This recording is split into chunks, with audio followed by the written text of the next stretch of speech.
climb a tree. Watch out. Ah! Hi, welcome to another episode of the Forbidden Limb podcast. I'm your host, Richard New, and I'm joined as always by Brian Hank and Jeremy Commander. Excuse me about that. That's right. This week we're going to be talking about the mechanics of talking to an artist, the ins and outs. How do I make sure that my artist has all the information they need and I get the right product that I'm paying for? The last couple weeks we've talked about when should I get ready to hire an artist, and when should how do I find one to begin with? Let's actually sort of go into that a little bit by talking about let's look at it from the artist side. How can they make themselves more visible to me so I can find them easier? Yeah. We're always making new games. We're always looking for artists. We're developing relationships with artists, and so a couple things that an artist can do to get on our radar or the radar of other tabletop game publishers. One being, make it easy to find you on your portfolio site. Make it easy to contact you. Sometimes I'll go to a portfolio site and I'll be like, "Oh, this looks great. Where's the contact?" Yeah, you click it around. Yeah, oh, I've had the experience too. I'm I can't find out. Give me an email address. Don't do one of those contact forms. Give me your email address. I want to ask you about whether a game that we're coming up with might fit your style. So make it easy to do that. Sometimes I'll reach out to somebody on like DeviantArt or something, and then I just never get anything back, or I get something back like 2 months later, and they're like, "Oh, this got filtered," or it's. Make sure your filters are set so you can get new people. Yeah. And by that time, I've probably already found an artist for that game, so then it's kind of too late. So that would be another thing. But then also, if you know of some tabletop game publishers, you got to be a little careful, do this delicately, but you can send them an email. I found it works pretty well. They will just send an email maybe once every 2 months, 3 months with an updated portfolio. So then just give me an update. Make sure I remember that maybe I talked to you before, or that you're an artist out there who is wanting to do art for tabletop games, and say, here's my portfolio site, and here's what I've done lately, and just in case it fits with my game, because I'm always looking for artists. It's common for an artist to It's not that common, okay. But there's a couple artists that do that, and so I would recommend it if you can do it in a way that isn't like spammy. Okay. Sure, that sounds like a great idea. Yeah. Once I've contacted one, once I've chosen an artist that I want to work with, how do I go about explaining the project to them? What information do I have? Do I have to have everything ready to go? This is exactly how I want all of my art to look when it's finished, or right off the bat? How do I even start the conversation? That's a great question, and I got two resources that I will point you to. One is an article written by an illustrator talking about how she likes to be approached and kind of the do's and don'ts of approaching an artist or an illustrator. And I've read this article. It's like about the communication. Like yes, how do you talk to someone How else? do you format that email? What do you say? And how it comes off. Like, we don't think, oh, this is a great thing to say to them because it'll be very complimentary and, or it'll get them, comfortable. And it's like, yeah, I know that's a scant. It comes off completely differently on the other side. It'll be good for your portfolio. There's things you shouldn't say. But genuinely, if you're reaching out to that artist, you like what they do. So genuinely tell them what you like about what they're doing. Exactly. That's what they said in the article. Is first thing, like, compliment them. Yep. And it's not like buttering them up or anything like that. It's saying, it's genuine. I like what you did here. This is the art that I appreciate. I would like to use you for something like that. Yep. The article is How to Email an Illustrator. It has an illustration, and it has 5 don'ts and 5 do's. And it's very straightforward, and I think it's great. She's coming at it from the perspective of someone who illustrates books and not board games, but the mechanics apply the same. They are the same. That's a great place to start. The other one I want to cite is Grant Rodick, who's a local designer here. He has a blog called Hyperbole, and he has a great article called Working with Artists. And he talks about some of the mechanics of this process and how he does that. And one I've used, and I thought was great, and will use in the future, and then didn't use one time and regretted it, was he uses Pinterest to make a sample board or an example board. So I'm going to reach out to the artist and say, hey, I'm looking for something kind of in this style or this genre, or it looks like this or flows like this. And so Pinterest is a great tool for pinning images from around the web and linking off to them and putting them all in this coherent board. And so he makes a board, like this is kind of what I want the board to look like, this is what I want the box to look like, this is what the art style, and he does that. And for an artist, this can be very useful because now you are communicating through the same visual medium. A picture is worth 1,000 words. So I built this language doesn't even matter at that point. True. Like with Yeah. and language doesn't matter so much. And I can reuse this board if I'm shopping around with different artists. I can say, hey, can you look at this board? Can you do something like that? What do you think? And now I build this board once, and I can potentially use it over and over again as a tool to communicate, this is kind of what I'm looking for. And Pinterest is a great tool to do that. I kind of do a poor man's version of it, where so the first email is very high level about this is generally what this game is about. Are you interested? And then the next level, if they are interested, goes into much more detail. So like for Booze Barons, it's about mobsters, and there's 3 different mobsters in the game, or mobs in the game, each with a bunch of different mobsters in that mob. But we have a vision for what each mob would look like. So what I did is I just linked to 4 or 5 different images of what I think this hillbilly mob would look like to give them a visual reference. And then this more standard mob business muscling up the competition mob would have here's a bunch of other images, and it's just links like 1, 2, 3, 4, 5 of what I'm kind of thinking it should look like. But I also want to give them a lot of room for creativity too, to change it to make it what they want it to be, because they're more creative than me by far. And artists look at art all the time. Musicians listen to other musicians. Writers read other writers. So it's not an insult to say. It's not at all. No. This is, and it's not like it has to be exactly like this, right? It's just kind of like, hey, this is kind of the style, the genre I'm looking for. This is kind of the flow. Or here are just pieces of art. Let's say I'm doing a Napoleonic era game, right? Here are pieces of art that take place in the era that I thought looked cool. I might even want something exactly like that. This is in the same time period and looks cool to me. And so it gives my artist like, oh, okay, I can kind of see get the feeling for that setting, or that's going to look like kind of the tone of the game. To build on the Pinterest as a tool, I think I've commissioned art from 4 artists now 4 times, and I didn't use the Pinterest board in all of them, and I regret it. I just did one where I didn't use it, like, because only 6 pieces. It was really simple, and I almost immediately regretted it. That I had to do a lot more email back and forth, communication, and had I done that reference board, I think I would have sped up my process a great deal. And so I was like, man, I should have done the Pinterest board. That was a good tool, and I didn't use it because I didn't think I needed it. And you know what? I needed it. I should have done it. You sold me on it too. For my next one, I'm definitely going to use Pinterest. It makes a lot of sense. Yeah, because I'm thinking back like, oh yeah, now I frequently have to reference back to like, hey, remember that email that I sent you where I sent you some examples? Like, remember that. No digging through email threads. Yeah, I just go back to the Pinterest board and boom, there it's there. And then I can change it too. As things change, as I go through the process, I can keep updating that Pinterest board. So I like it. I'm going to use it. Okay. Talk to me about some of the more mechanical aspects of it, the types of files, the things like that. Like how do you communicate in that very technical way? Yep, and it's tough on your first game.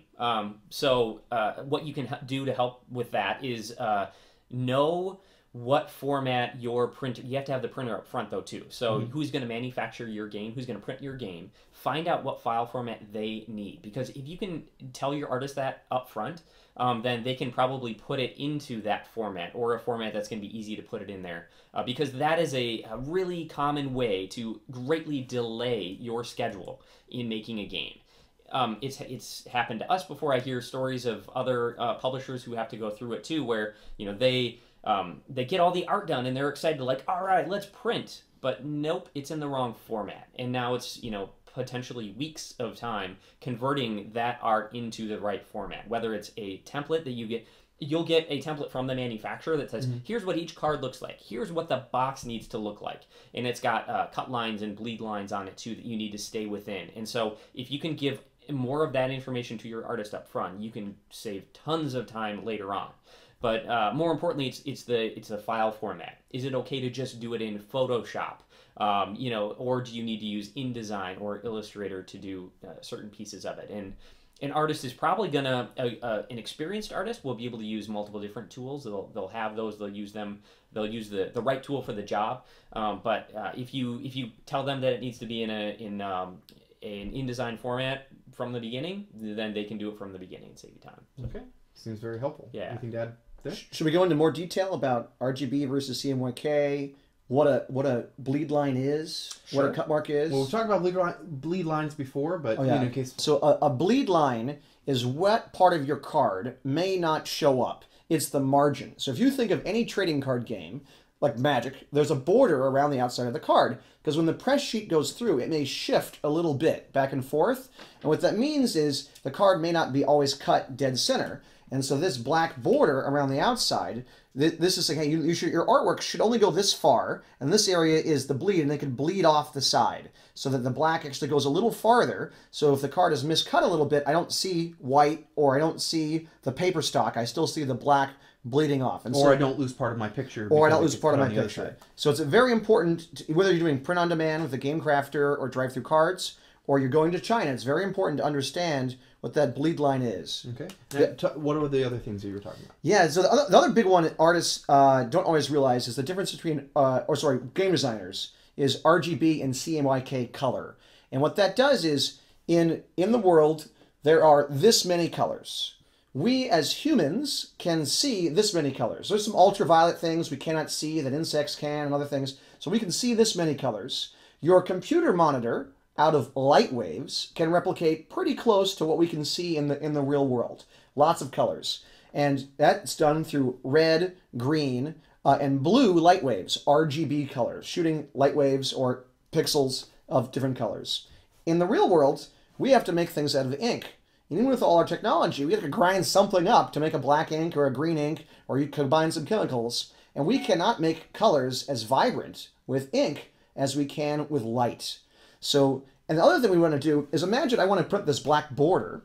If I'm going to be doing that with red, green, and blue, what am I going to have to do? Mix all three together? Mix all three together. Tons of ink. Very expensive to print black by mixing red, green, and blue.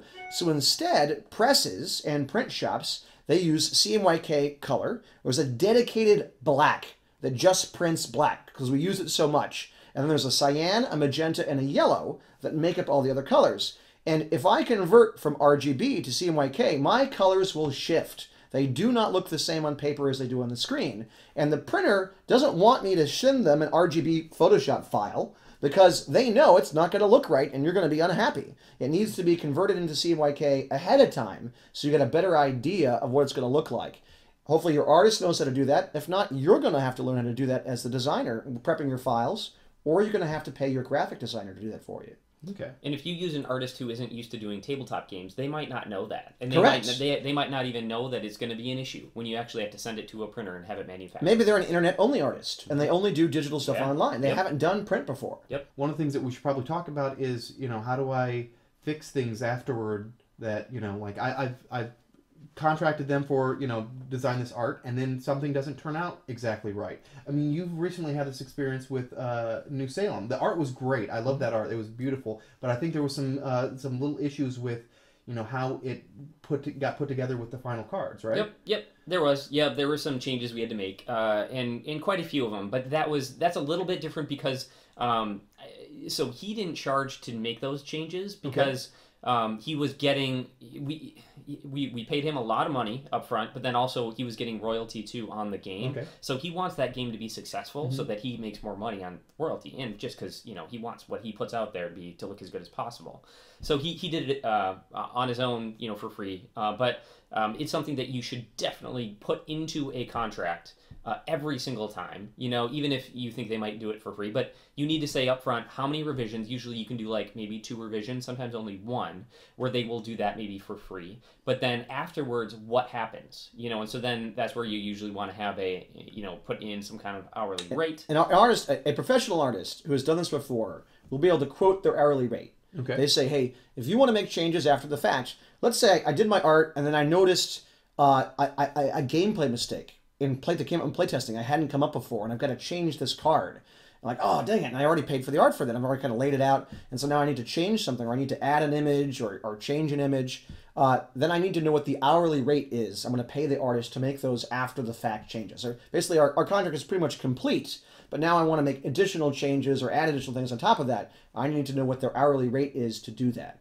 And a really common thing for it to happen is that your manufacturer will come back. You'll send them all your print files, and they'll be like, "Nope, this little, this chipboard token needs to be off. You're off by a millimeter or two. You need to change that." So the manufacturer is going to be very careful to make sure that what you want it to look like is what you'll actually get when you get it in your hands. And so that's a very common time to have to go back to your artist or your graphic designer and say, "Hey, we need to make these tweaks." And so if you have that in your contract, it'll just be so much easier. Things will go so much smoother. Number of revisions and/or hourly rate. Those are both good things to put in there. Who owns the art after you're done? That depends.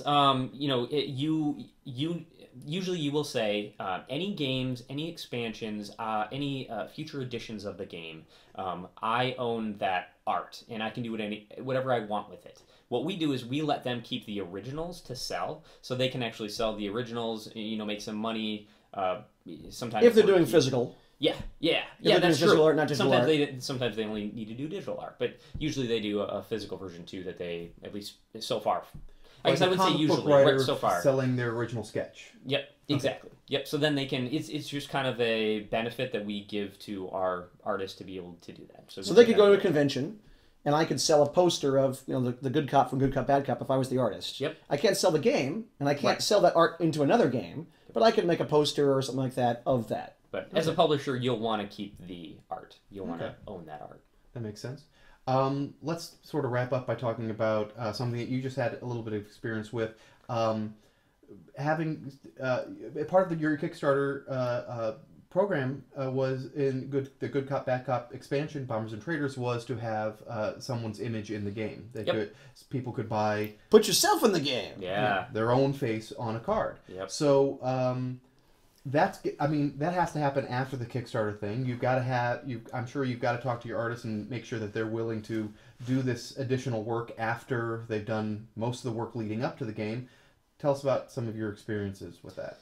Yeah, what a great way to build excitement in a campaign. To know that, you could be in the game that will go out to thousands and thousands of people, and then they'll play it, multiple times, and you'll get your face out there. A lot of people really, really like that, and they'll pay a lot of money to be in it. Now that's a reason for them to not only back your campaign, but tell all their family and friends about it too, and maybe they'll back. So it generates so much excitement to have that option out there. But it comes with some downsides.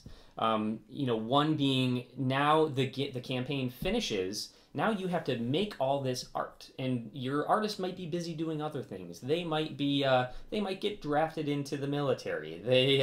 You'll be surprised at how many had that happen to us. So wow. We've had some things come up where they won't be able to jump on that right away, and it'll take a long time to finish it. So and they delay your game. Yeah, it will really delay your game, and so that's one downside. We also had everybody who happened to back that there wasn't much racial diversity.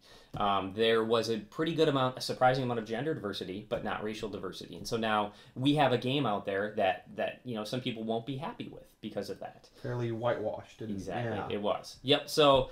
That's another risk that you run. So you could also have a game we have a modern game, so it works to have your average Joe in there. Mm-hmm. But if you were to do a game from the 1800s, then if you put people from now with different facial hair and earrings and right.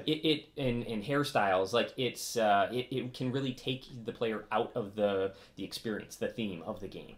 So a Genghis Khan warrior as a hipster. Exactly. Yeah. So either you're going to have to change the person, and they might not like that, and that doesn't even look like me, to make them look, from that time, or you'll have somebody more modern looking in. Or they may not I don't like the way I look in this game. Yeah. I'm not happy with that likeness of me. Or we've had that too. I want you to put this certain hairstyle on, or make me lose 20 pounds, or wearing this clothing. And do you have I don't know how it works at all. For the Kickstarter backers, do you have sort of a I can say no to that? Yeah. You have to put that in there, so that's a good tip for people. Say the publisher has final say. The Right. artist is gonna change you based on what they think is best for the presentation. Either the artist or the publisher. So say it's gonna be a likeness of you, but so the backer doesn't have like Final Cut or anything. right. One of our buddies did this for his Kickstarter campaign and had that problem was he didn't have a policy like that. And people were like, well, I want to be looking in this pose with holding out like this, Yeah, or like this. yeah. And they were very specific. Holding Right. a lightsaber. Oh, it's very difficult Writing a chart. for the artist to do that.